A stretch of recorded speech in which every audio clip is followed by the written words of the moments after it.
Mənə deyirlər ki, niyə görə elə prezidentdən danışırsan, başqalarına danışmağa adam yoxdur ki, Allah haqqı yoxdur.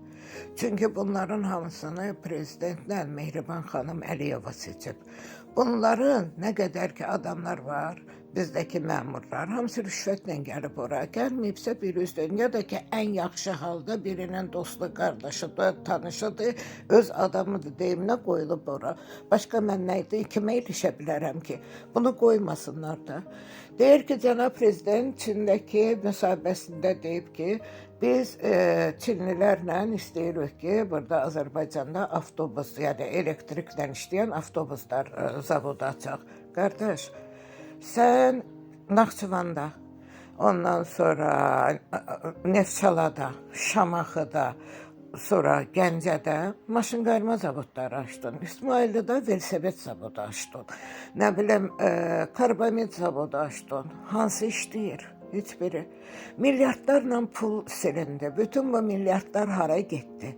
Sən mənə de görüm ki, bunlar niyə açılır? Dövlətdən pulu silmək üçün. Axı o pullar bizim dövlətimizin puludur. Axı o bizim insanların puludur. Bizim insanlarımız niyə əziyyət çəkməlidir ki, siz onları göz görə-görə alladırsınız. Bəs bunun allanması o deməkdir ki, cənab prezidentlə Mehriban xanımın xəbəri var.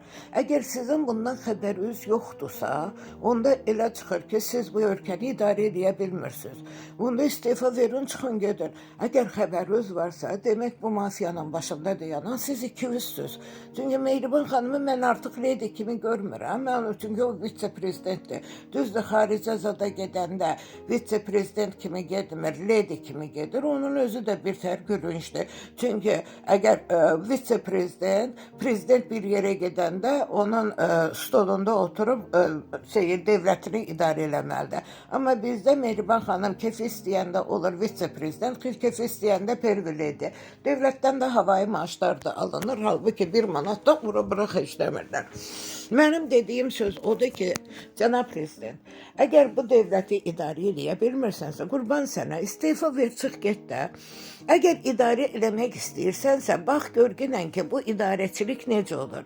Sənin ətrafındakı ekonomistlərin hamısı dövləti elə bir günən ki, bataqlığa aparır. Sən bunu görmürsən. Ya da ki, bunların hamısı nədir ki, bu gərək elə millətin boğazından kəsib, həmən özlərinizə bir dayaq eləyəsiniz. Bu qədər də olmur da.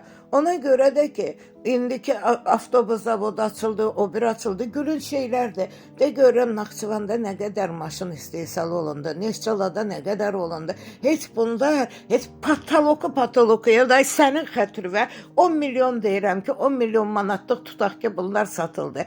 Qalanları hamısı elə bir milyarddan çox pullar hara getdi. Bir onu mənə deyin, mən də deyim ki, bəli, cənab prezidentimiz hər şeyi açıq verir. Yoxsa mən özüm bilirəm nəyi harda eləməliyəm, kimə nə eləməliyəm. Qardaş, bu tək sənin işin deyil. Əgər səni xalq seçibsə, xalq da bilməlidir ki, onun pulları hara gedir, niyə gedir? Biz elektrik enerjisini bərpa olunan enerji resurslarından əldə edəcəyik və təbii qazı beynəlxalq bazarlara ixrac edəcəyik və əlbəttə ki, çoxlu mənfəət əldə edəcəyik.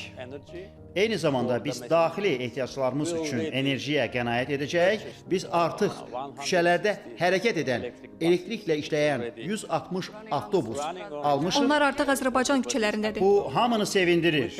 Biz əlavə 200 avtobusun alınması üçün podrat müqaviləsi bağlamışıq. Ən vacibi isə odur ki, ümidvaram ki, biz bu il Azərbaycanda ildə 500 avtobus istehsal etmək gücündə olan BYD-nin elektrik avtobuslarının birgə istehsalına başlayacağıq.